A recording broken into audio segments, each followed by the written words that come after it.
Welcome to the Future Ventures podcast on Scaling with Clarity. Today, we're joined by Scott Finkelstein. Scott is the founder of Sales Scalers, an AI-powered sales coaching platform built around a simple but very powerful idea. You don't need more tools. You need a system that adapts to how you sell. While most sales systems push scripts, templates, and rigid processes, Scott is building something different, an AI that listens, learns, and evolves with each salesperson's voice, style, and momentum. In today's conversation, we are unpacking what happens when you move from playbooks to personalization and why the future of sales might look a lot more human and powered by AI. Scott, welcome. I'm super excited to have you on the podcast and talk about sales because, as we say to all of our founders, revenue solves all problems. It certainly does. Good revenue, though, right? It's got to be the right revenue.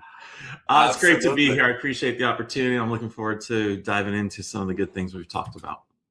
Why don't we start with giving us a bit of the origin story on who is Scott and how did you come to what you're doing today?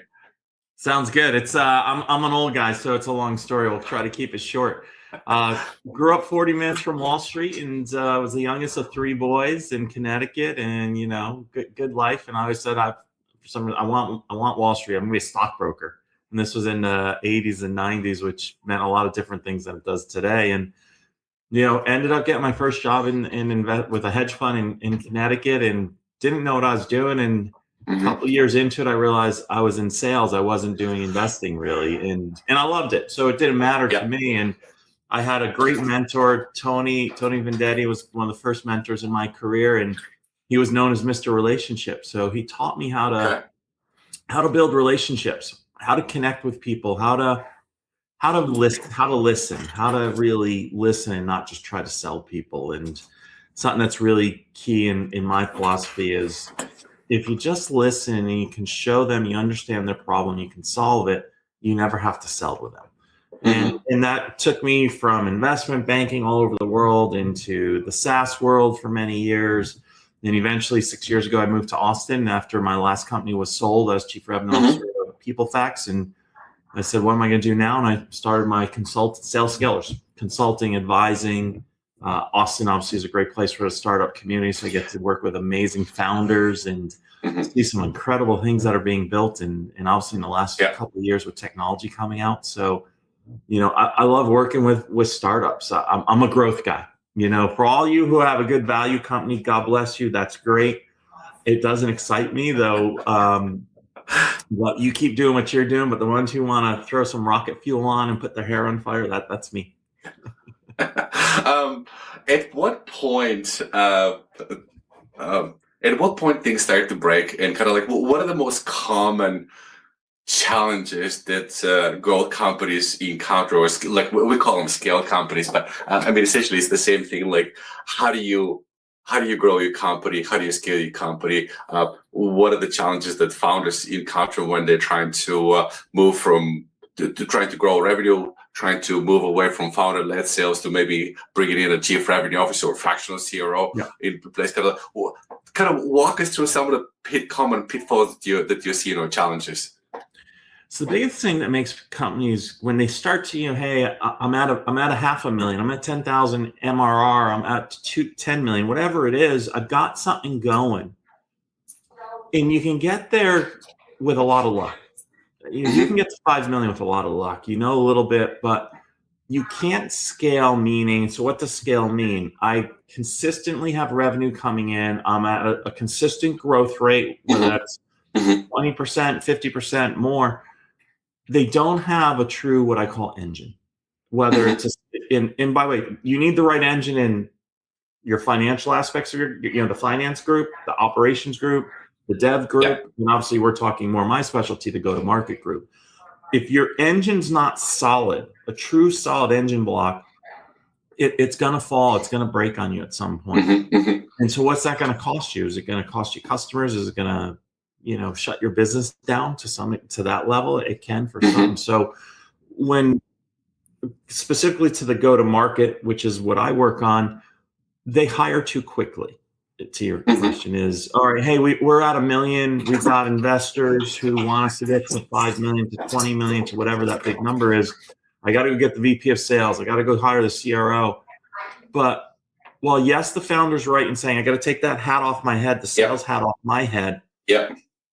They don't have the right. They're still, like I said, back to what I said, they don't have the engine in place. They don't really know how their go-to-market really works, and they're going to bring in someone that's going to sit there and either has to be smart enough to say, Maxim, this is not what works. I've got to create a new engine. We really don't have one. Or they try to add fuel to an engine that's leaking oil. So, you know, again, at that point, what do you get? You get choppy, you know, the roller coaster look at forecast. And in the end, you're going to have unhappy investors and you're not going to get to where you want to be. So, Scott, can we just unpack what this means in practical terms? Hiring too quickly. Hiring too quickly for me, it's like it's kind of the symptoms. Obviously, I believe what you're referring to is like there's maybe product market fit is not clear, the ideal customer profile is not clear, the assumptions are not clear in terms of like having that clarity. If they apply, like we have a saying in our company that like what we do is help founders stand on the gas pedal. But in order to stand on the gas pedal, you need to know where you're accelerating to. Otherwise, the car is going to careen and go out of control.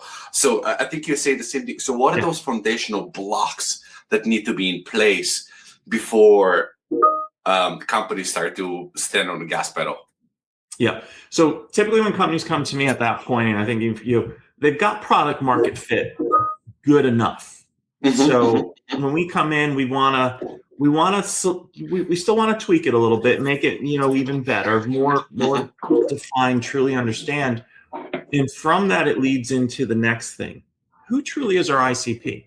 I meet with my clients all the time. They go, oh, I know my ICP. It's the VP of this or the CTO of that, And I go, okay, you kind of know them, but of a $1 million company, $1 billion company, what is it?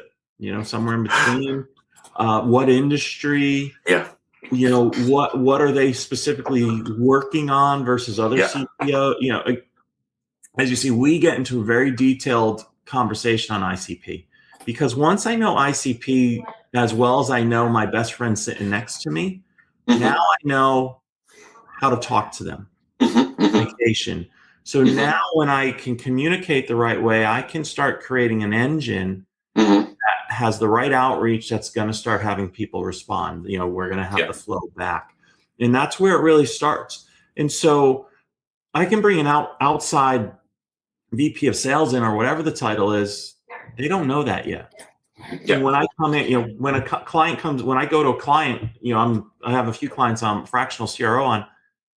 If they can't explain to me who their ICP is good enough, imagine if they tried. Now, my job is to help them get there, so I do. Of course. Imagine if you hired the full-time VP of sales and you can't explain it to them. They're just spitting their tires in the mud at that point. Yeah. Yeah, no, it makes sense. What if what I've seen with some of our clients is they would actually give a persona. They would actually like name their ICPs. It's George in this company. This is what George looks like. Or it's on the consumer side, it's Debbie in her bedroom or whatever it is. Like they literally humanize the person or the company that they're selling to. And so that it's colloquially within the company. That's how they refer to their customer. I mean, the famous example is obviously Jeff Bezos leaving an empty chair in a boardroom, intentionally so, because that's your client. Everything has to be in service of the client. So what are some founders doing, or what should founders be doing in terms of getting clarity around that ICP? They should do the research. I mean, literally, if you're at 10,000 MRR or 100,000 MRR and more, you have people you can call and understand, why do you like my product? So let's figure out why they like this. I know this is simple stuff. This isn't rocket science. Yeah. But then take the conversation to another level. Hey, George, if that's what they're calling him, or Jane, whatever they're calling him. I like the humanization, by the way. I love that. That's great. What's your day look like? Can I buy you lunch? Can I buy you a virtual coffee? what's a day in your life? Like, what are you really facing, and how does our product or service help? Yeah. But what else is going on?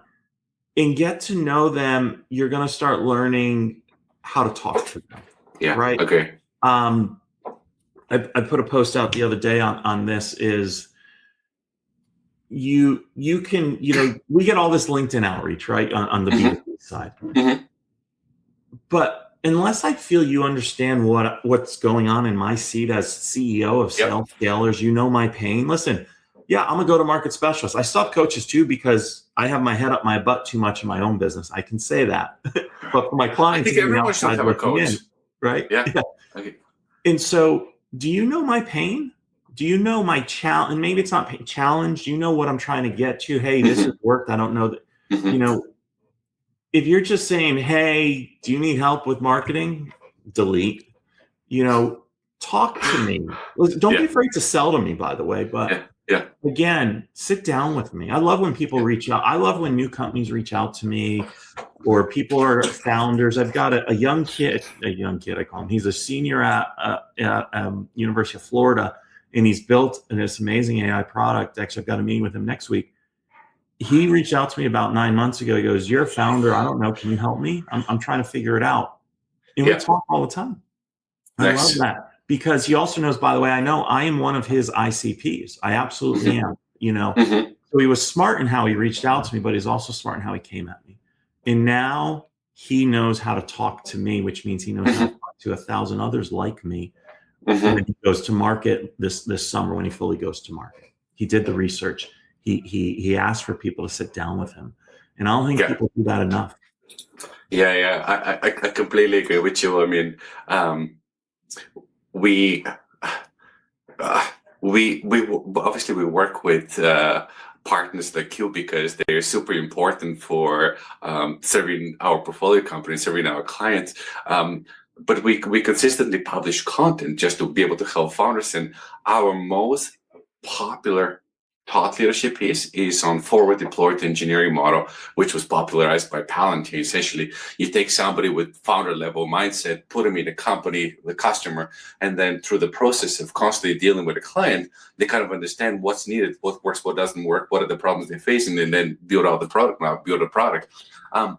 And so to me, this is a clear signal that if this is the most, we write constantly on venture capital and private. If this is the number one article on our website, and we have close to 200, to me this tells me that this is probably the most vital problem that companies have to solve first before they solve anything else. Agreed. I agree 100%. You gotta have an intimate level of understanding of who you're selling to, and part of that too. I mean, we can go further back into I was on a panel last week for a group out of Dubai that had a whole bunch of people, and the question was to founders, and when should you bring go-to-market in when you're building your idea?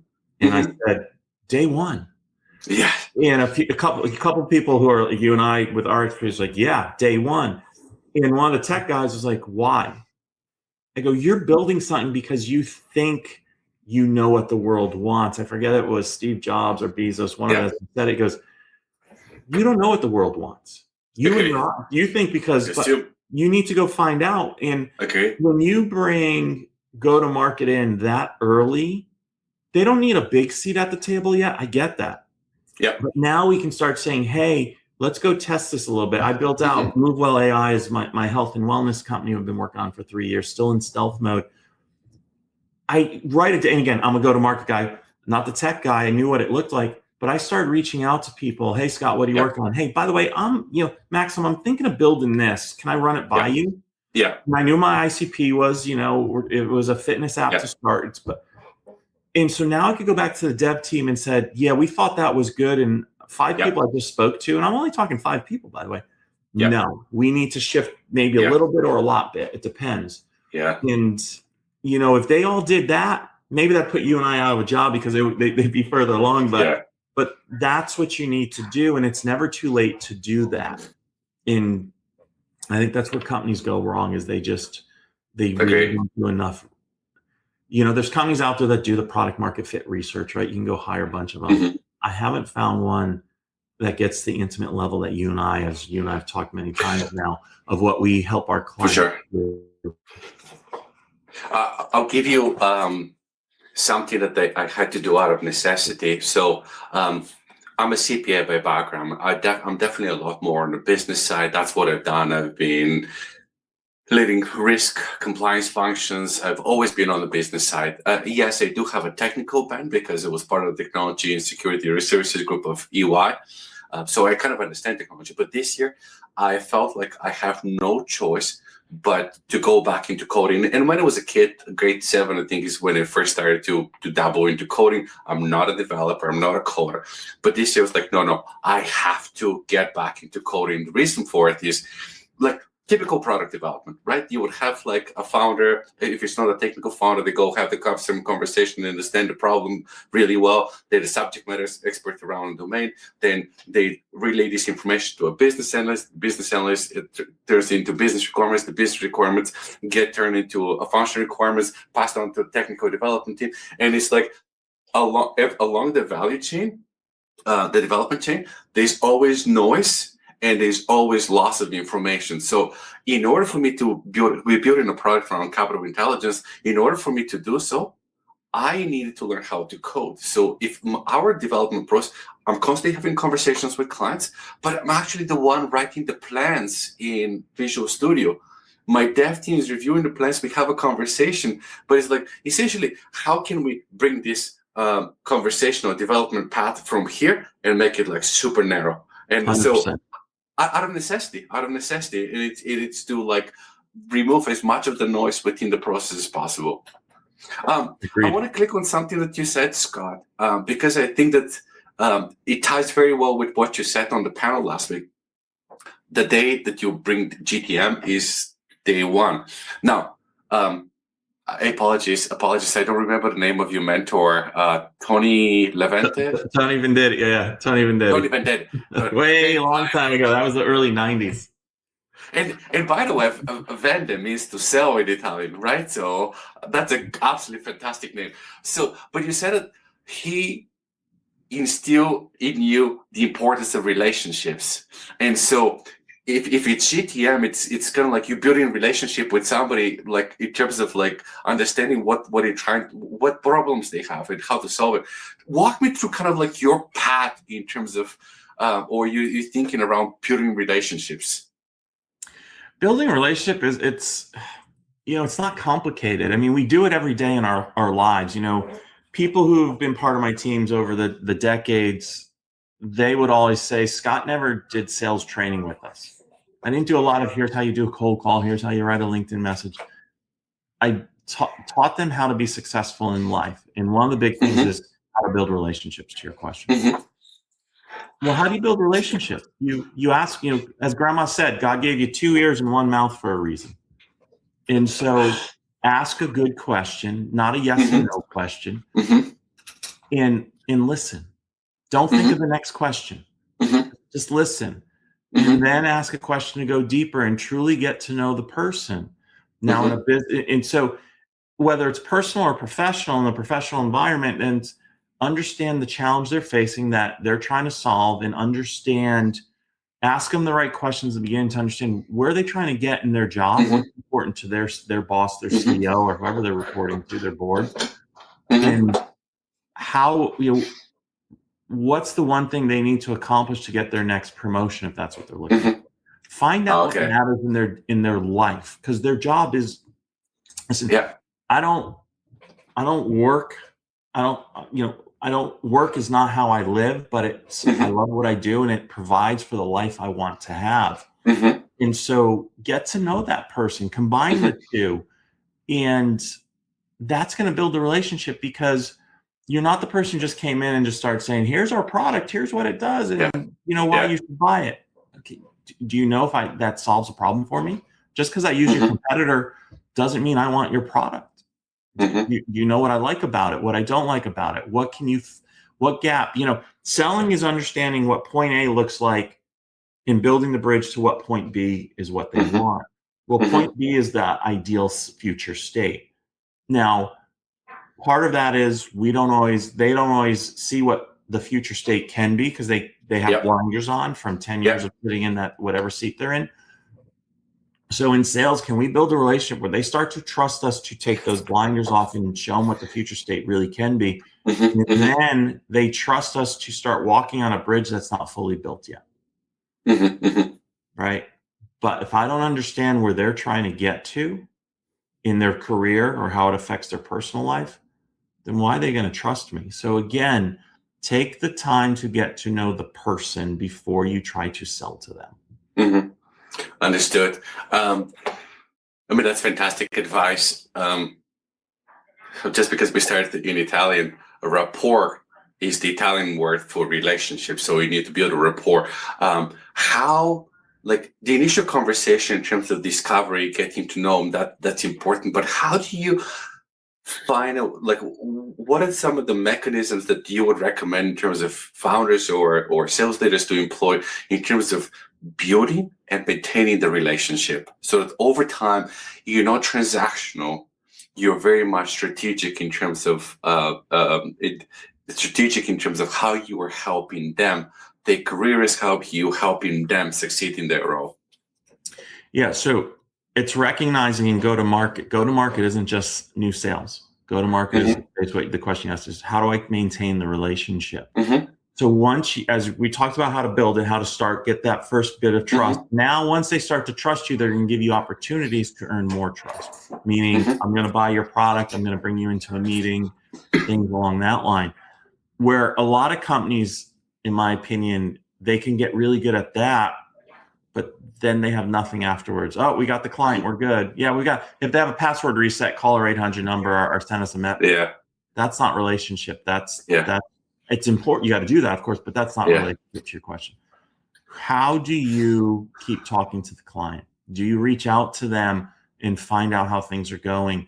Do you, depending on the size of your company, and you can't do this with every relationship, but some of the things you can do is, do you bring an advisory board in of clients for bigger B2B type of companies, or even B2C, you can do it. Do you bring in a bunch of clients in and talk to them, whether it's virtually or in person, depending on where they're located?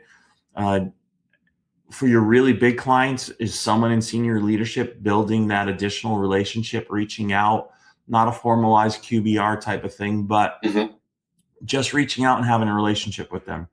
Hey, Maxim, if we're in the same city, hey, do you want to go grab a coffee? I can buy you lunch. We should catch up. Haven't talked in a long time. By the way, when you have that conversation, do not start with your business. Do not start with, how's the product doing? No. What's going on in your life? How are the wife? How are the kids? How's the husband? How's the dog? I mean, if they're a sports fan and you're a sports fan, talk sports, just like you would with your best friend. Of course. At the end, you need 5 minutes to talk about your product with them and get what you need to know on the product. That's it. Okay. But again, have a relationship. Don't be the salesperson all the time. Absolutely. Couldn't agree more with this. With regards to sales, like one powerful example that they've seen when it was early in my career with EY, it seems that for some reason we had acquired the entire sales organization from Xerox, and Xerox has a really amazing sales development culture. And so I remember going on a call with a physical call and attending a company's event, and we went to see this senior leader, and we walked into his office, and within, I swear, within 30 seconds, my BD person had scanned the entire room, and he had a clear lay of the land around all of the personal areas of interest for this senior leader. And then our conversation was very much around this and kind of building out the trust, the relationship, the warmth, the relationship. And to your point, we only received the very back portion of the conversation for actual let's talk shop.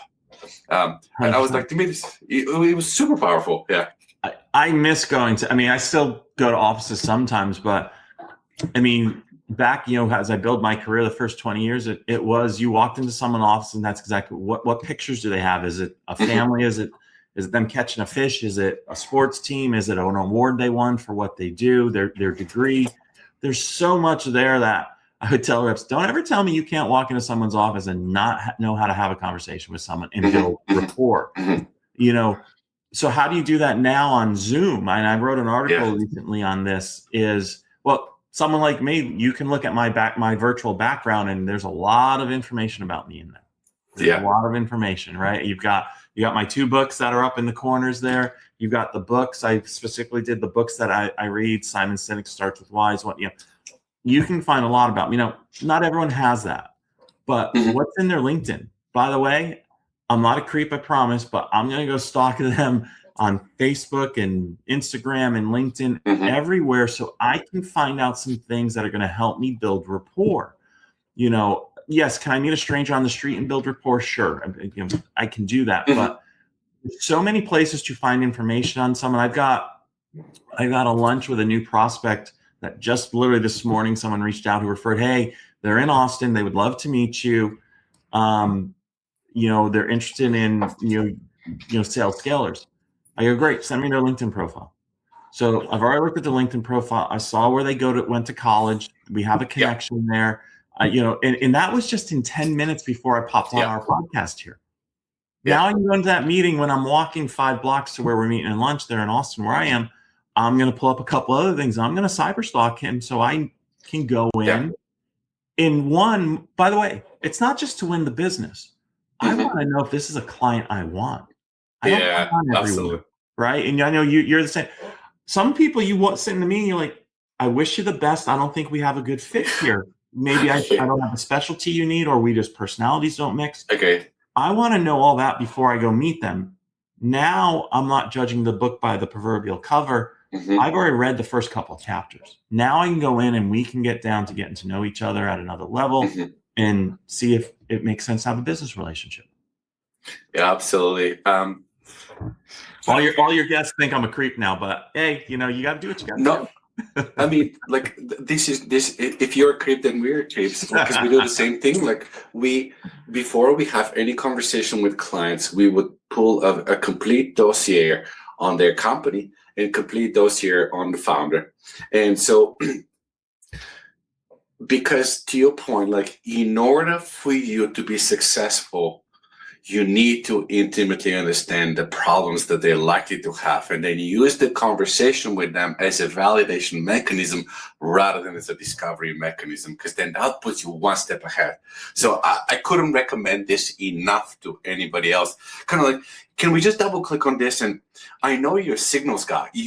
Like everything that you do is like you're taking sales to the next level and you're personalizing everything in terms of sales. What kind of signals are you looking at in terms of like understanding your customer, understanding the company, understanding the culture, understanding the problem? Like walk me through kind of like what's your thinking process or workflow process? So signals can mean a lot of things. When it comes to the sales cycle, obviously the signals we're looking at is what's the velocity based on what we expect when we have that first initial meeting with someone, when they say yes or no. So we're looking at, I'm a data geek at heart.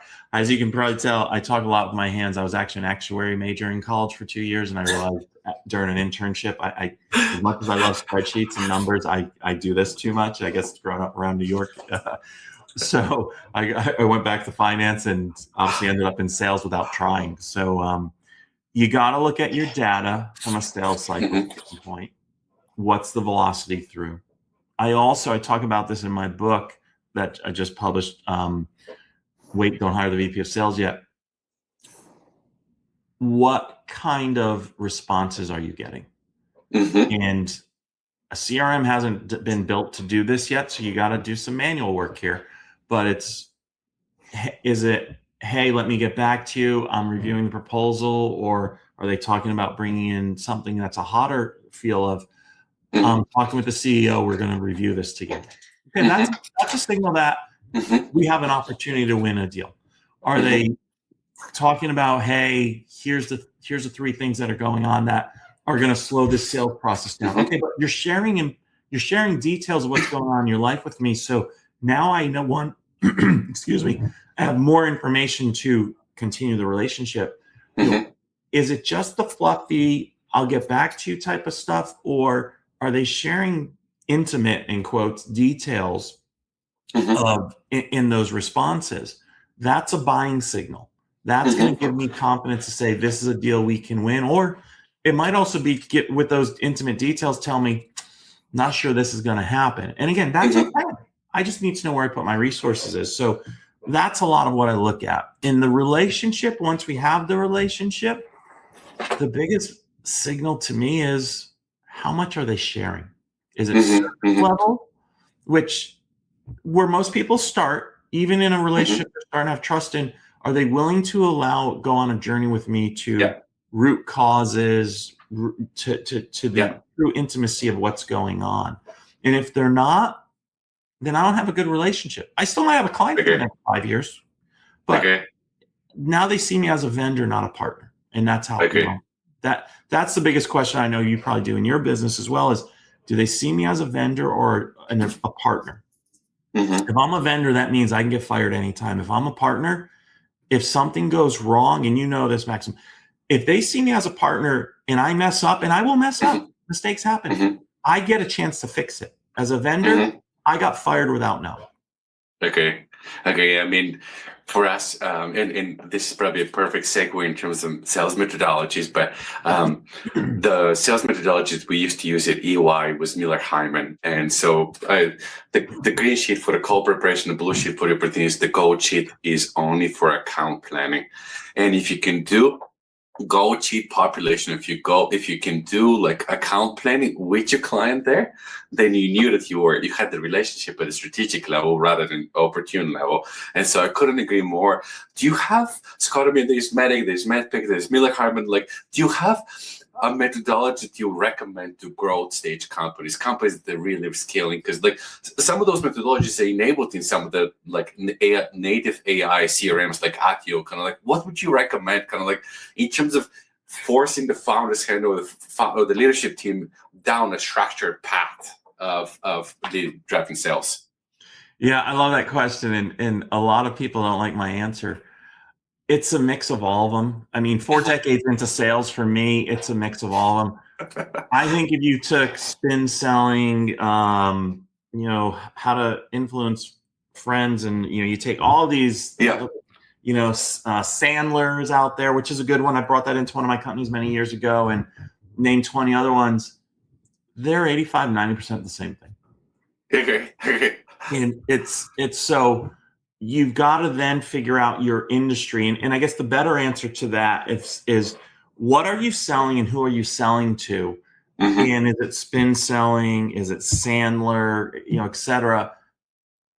When you really dive into them, some of them are better for B2B versus direct to consumer. Some of them are better for software versus, you know, financial services or tech, you know, other things. So you gotta, it's not a simple question to me in the sense of which one. You gotta know more of which one is better for your specific industry. So but in the end, again, build relationships, the things we've been talking about. Have an engine, meaning a cadence that you go through every day. Here's what I'm going to do today. Here's the goals I'm going to hold myself accountable to. Here's the standards I set. So what's the difference between goals and standards? It's a big one for me. The standard is my son's 24 years old and he's the other side of my house doing cold calling for an AI company, an AI tech company. That's what he does. His quota is to book 5 demos a month. That's from the company. His standard that he's building his financial life off of is, at a minimum, I know I book 10 a month because he gets paid per besides the salary, he gets paid for each one he books. His goal is 20 though. So his mindset is he comes in, he has his engine. Obviously, he has his dad as a sales coach. He has his engine. He knows what he has to execute on every day. He has a plan. The standard is, without thinking, I book 10 a month. That just happens. I don't, you know, it's not something I'm shooting for. His goal is 20 though. So how do I get to 20? And so if you just have those things in place, you're going to be successful. One of the books I love, which is the 12-week work year, and I always forget who wrote it. He talks about set a written plan every day, every week. If you just accomplish 75% of it, you're going to be in the top 1%. Think about Okay. that, everyone. Okay. Write it down on a paper napkin, by the way. I'm not talking about this big five bullet point spreadsheet. Write it down on a paper napkin. Here's the things I want, 3 things I'm going to accomplish today, the 5 things this week. Yeah. Hold yourself accountable to at least doing 75% of it, and you'll be in the top 1% in whatever you're doing. That's how easy it is. Okay. You can't see, but like beside me is my whiteboard, and on it, it's 3 things. WMGD, what must get done today. My Eisenhower matrix in terms of prioritizing, everything is on a quadrant. And then there's a saying at the very top that says, never do things that others can do for you. I quite often have the tendency to get my hands and do it, well, because I know it better, I can do it faster. Well, I got to delegate to the team. Yeah. That's of all the 3, that's the most important one. It really is. And even if you're the side hustle person, listen to us today, you're the solo entrepreneur, you've got a micro business, or you're running a $1 billion business.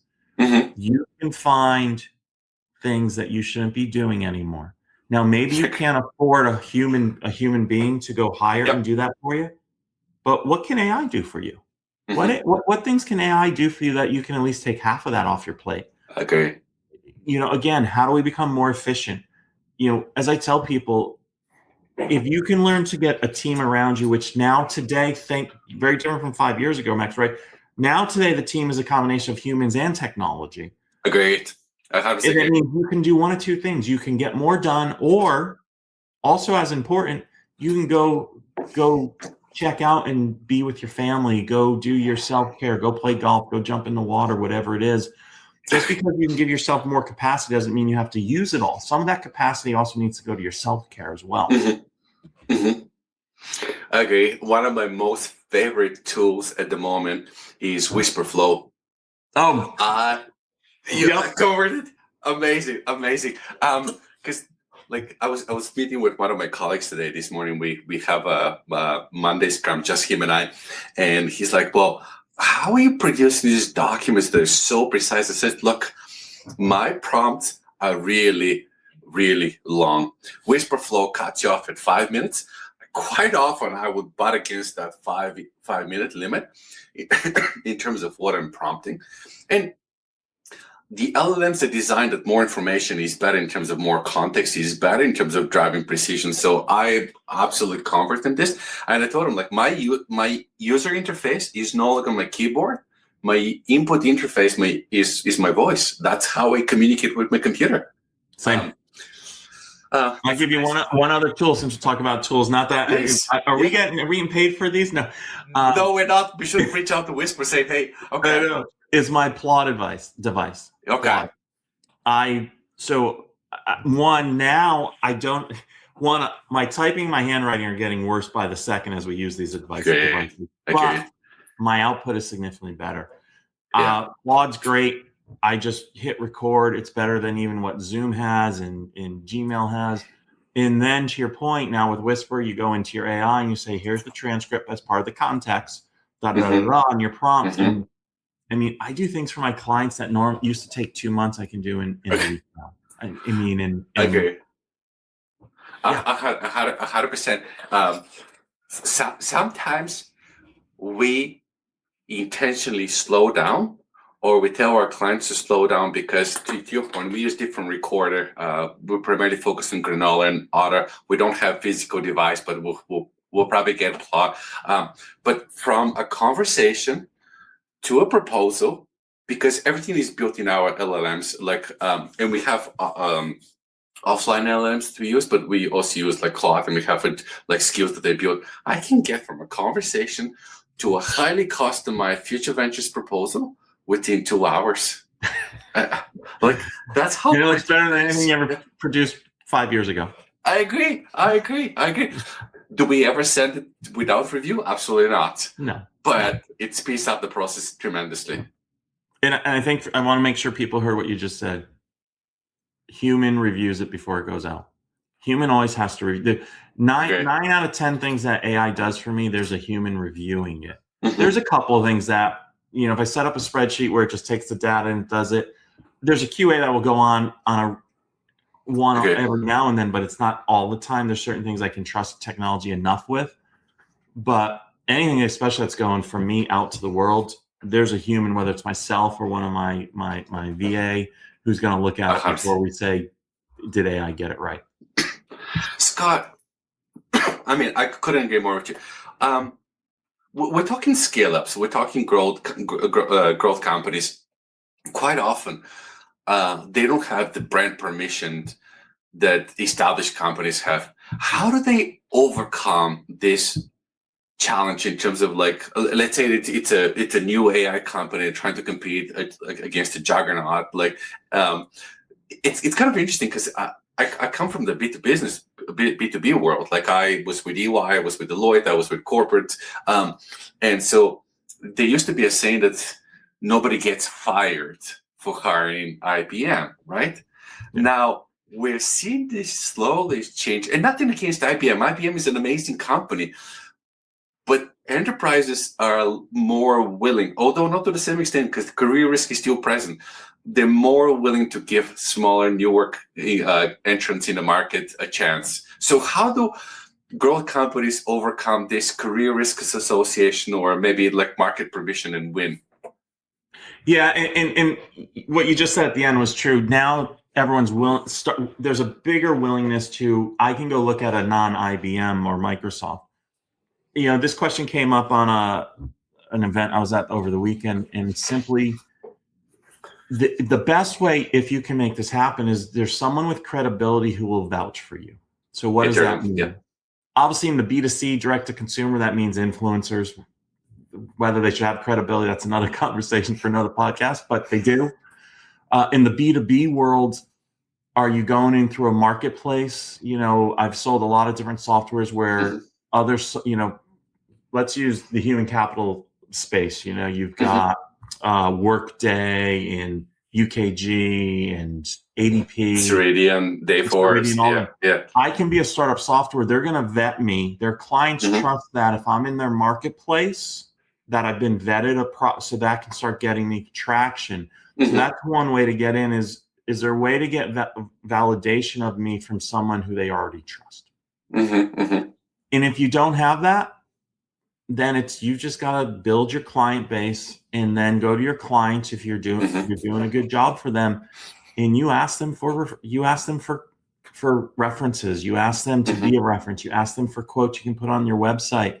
And maybe you got to pay them by giving them a gift card, or maybe you got to give them hey, I'll give you the next month off if you're not $1 million type of subscription, you know, so we can use you. Would you be willing to? Those things you do. Start bringing in with your client base as you're slowly building advisory panels, as we talked about that a little while ago. And now say, if you're going to be part of the advisory panel, what's the benefit? Give them a benefit for all that. And again, now you've got content you can use to the world and say, here's what our advisors are saying to us, who are our clients too. So, but the easiest way is get someone who has validation to your ICP to validate. Agreed. What importance does physical events, analog events have now vis-a-vis kind of like in the past? Have you seen any kind of shift or change or trends? You talked about an advisory board, or how do you create a bit of a catalyst with people that are advocates, and people that are already converted to your product or your service offering? I love events. I love getting people in person. You know, thank God the pandemic's over, so we're through those couple of years that really slowed things down. As you know, you and I talked about this the other week when we first spoke. People buy differently, right? They're not. You can't cold call the way you used to.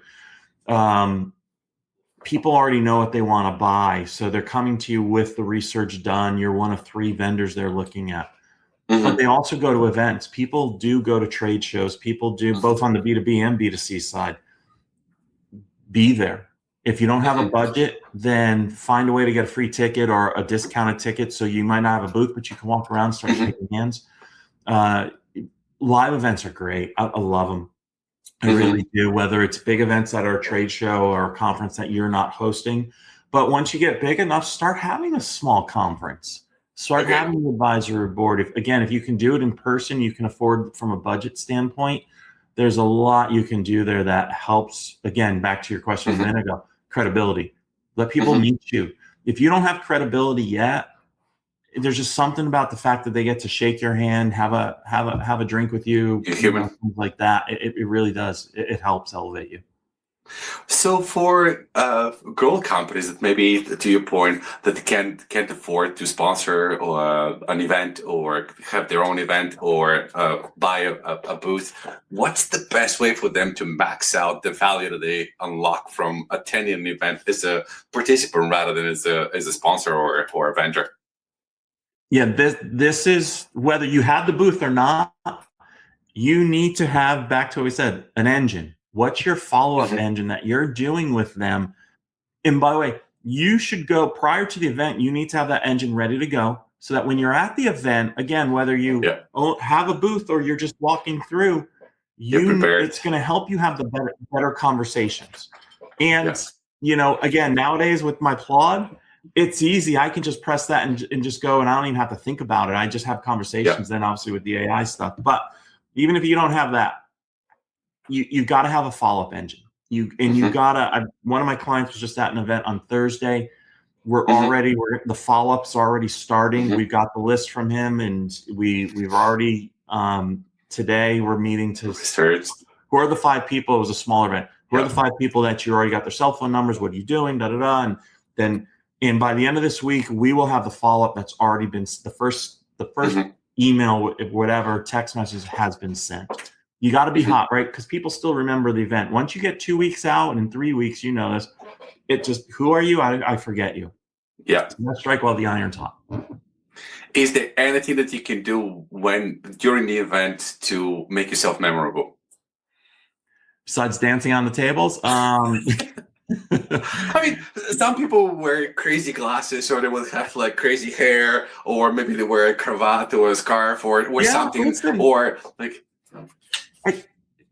Be your personality, number one. Yeah. For me, that's probably not my personality. So how do I be memorable? Was I someone that actually cared about you and got to know you and then just try to pitch to you? Because you go to these events and everyone's pitching something, right? Yeah. Who actually wanted to get to know me? Sorry. That, I think, at least for me, I walk out with the people who, hey, they got to know me. They asked about me, not just my business. So is your advice fewer conversation, but more in-depth conversation based on already research customer list versus like going out and handing out cards like crazy? If you can do the research, and especially if we're talking about events, go in and know, I've got these 10, these 50 people in the next 3 days I want to find a way to say hello to. Yes. Because again, you get to go shake hands and you can book right there. By the way, here's one other thing to your other question. Don't meet, hey, Maxim, great to meet you. Yeah, we should meet. I'll follow up with you next week. No, you've got your phone. I've got my phone. Our calendar's on it. Let's book a meeting. Let's book it right now. Okay. I don't understand why people still try to walk away. Give me, now it's an e-card. Great. But it's still the same as throwing it on the ground. Book it right there. So, but yes, go again. What you're talking about is going with a plan. That's always the best way to go. Go with a plan, do the research, and know what you're doing. You're going to get a lot. Listen, if you go with a plan on a 3-day event for the first day, you probably don't need to be there the next 2 days. So you can go off and go do something else because you're going to go with the plan. You're going to meet the people. You're going to get what you need. Okay. I mean,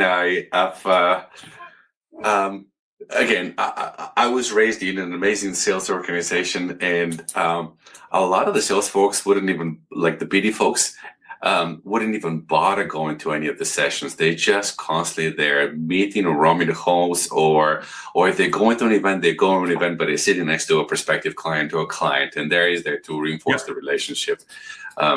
Couldn't agree more. What does your tech stack look like? Do you mind sharing? I mean, we kind of... For me personally? Sure. Yeah. In no order of how I use them, but obviously I'm a B2B guy myself. I'm trying to reach founders that are 1 to 50 million in revenue. So LinkedIn's a big part of it. prosp.ai is my automated outreach to LinkedIn. I use Navigator, build my list, dump it into Prosp. Prospect allows me to create, when do I connect? How do I talk to them? How many, I use some voice text in there as well. I'm a ChatGPT guy. I use ChatGPT to craft the messaging as well, so that I'm not, again, I'll tweak a couple of things it does, but it's been taught pretty well how to talk like me. My VA uses a bunch of GPTs I built. So anyone who looks at my LinkedIn, we're posting twice a day. Everyone who knows me is like, oh my God, that's textbook what Scott says. But at the same time, my VA is doing it with how I've trained AI to do it. So she uses GPTs. It creates the content calendar for the month. It gives her, it knows, hey, for this post, you're going to use GPT-1 versus 2 and 3, blah, blah, blah. She uses Gamma to do, I think it's Gamma to do all the visuals. And then Loomly is where my VA only works about a third of the hours I pay her for every week. And because she's been with me for many years, and I go, listen, for me, I'm using AI. Part of her has been my test case to how I help my clients on something. Yeah. I go, Diana, like one day she goes, I only work 3 hours. And for this, she's booked for 10. I go, charge me for 10. This is now becoming project-based in my mind. I'm good that way. Those are ones. And then with Replit, I built a couple of things that I use. I'm about to put out I created an AI sales coach over the weekend. I've been working on it, but I finalized it over the weekend. We're starting to test it. I've got what I call a sales brain that's out there. I have a go-to-market fit check for founders. So I've used Replit to build them. And I use AI, ChatGPT as my CTO, as I like to say, because I don't know how to code a lick. And it I built a bunch of things that I now start using or my clients use. My Plaud is definitely tech and Whisper, as we talked about. Yeah, those are the ones. That's awesome.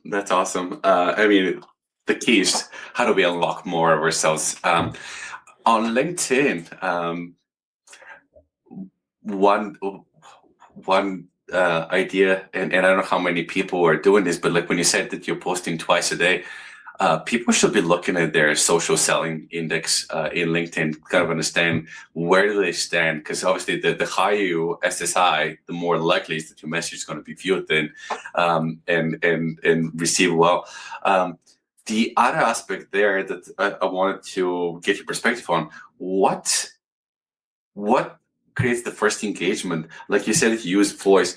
Do you send a voice message? Do you send a video message versus text message? What's more likely to engage a prospect and most likely to get open and responded to? I think they all work. It's just how open and honest are you with them? So if it's someone who I don't have a connection with and they've connected with me, one, I don't send them a message. They don't get a message for at least it's either 1 or 2 days. Because if I connect with someone, I have a message in my inbox, I know it's AI. And granted, it's AI, and that's fine. But I want to at least let them wonder. So the voice text, I can use that. Or a lot of times it's the first message is a message. But here's what I say to my messages. So I reach out to 2 ICPs to not get too detailed. One is the founder, the other is the investor, the venture capital PE.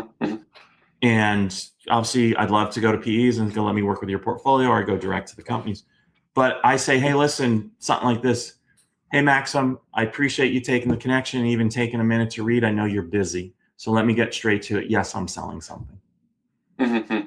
And then I just tell them what sales scalers is. Now it's the VC. I kind of tweak it to them if it's you direct as a founder. And you know what I get when I shifted that I think it was about 3 months ago from the usual warm them up stuff. I got a lot more no responses, but that means they engage with me and they said, thank you for your honesty. Don't need you right now. Maybe. And by the way, I got an email on Sunday from someone who said, or LinkedIn message, excuse me, I'm ready to talk. Nice. They had conversation with no. Months ago. But they're like, again, the honesty. Now the second message and more, I've already told them what I sell. I'll ask them, hey, are you facing this like other founders or private equity firms? Have you thought about it? you up to a 25-minute call with someone who sold over $6 billion, at least you're going to walk away with some good ideas. Yeah. So I give myself a little credibility there. Of course, you got to. Of course. And I get significantly exponentially more responses. Now, a lot of those responses are no thank you, but now they've engaged me because I showed them respect. And that's how I take it. Someone who actually says no thank you, they're saying, you respected my time, I'm willing to respect yours and say no thank you. That's okay. That's as good as a yes. Yeah, I 100% agree. Scott, I know we're coming to time. What, any kind of like parting thoughts, any words of wisdom to scale up founders, grow founders? Have an engine and stick to it. It can be a clunky engine. It doesn't have to be the best engine, but in every aspect of your business today, obviously go to market as we're talking, have an engine that defines what you and the team does every day. And then score it at the end of the day at least the end of the week to hold yourself accountable to. If you just do that, even if it's a junky engine that can only go 10 miles an hour, you're still going to exponentially grow your business. Love it. That's a really good point to close out the conversation. I love the conversation with you, Scott. We'll drop links to your books. We'll drop links to sales scalers, anything else that we can do to support you. We'd love to continue the conversation and partner with you because I think you're bringing a ton of wisdom and lived experience. Well, looking forward. This has been great, Maxim. I appreciate the opportunity, and I look forward to working together on some things and talking some more. My pleasure.